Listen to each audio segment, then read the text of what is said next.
Sud Radio Conseil de famille.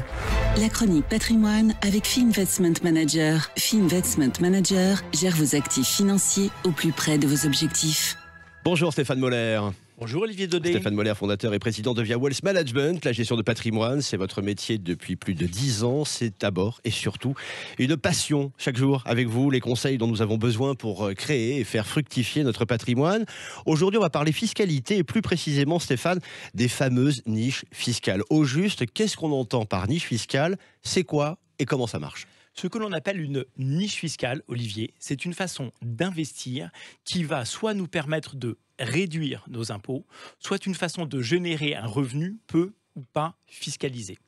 Souvenez-vous, Olivier, nous avons déjà évoqué ensemble les déductions d'impôts, les réductions d'impôts et les crédits d'impôts.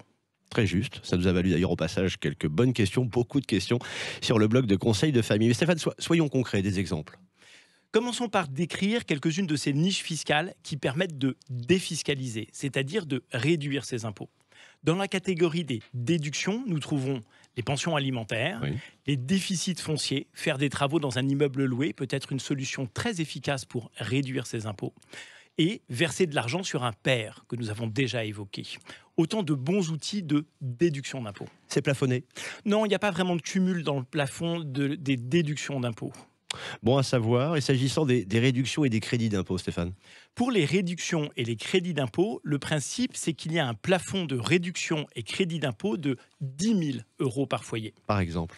Par exemple, le cumul d'un dispositif Pinel et du crédit d'impôt de garde d'enfants ne peut pas excéder 10 000 € de réduction d'impôt. À de rares exceptions près, si ces réductions d'impôt dépassent 10 000 € par an, elles sont alors perdues. Mais y a-t-il des possibilités, vous allez dire que j'insiste, de déplafonner ces 10 000 €, c'est-à-dire, soyons clairs, d'avoir plus de 10 000 € de réduction d'impôt? Oui, bien sûr, Olivier. De nombreux dispositifs de toutes sortes permettent de déplafonner ces 10 000 € de réduction d'impôt. Vous pensez à quoi?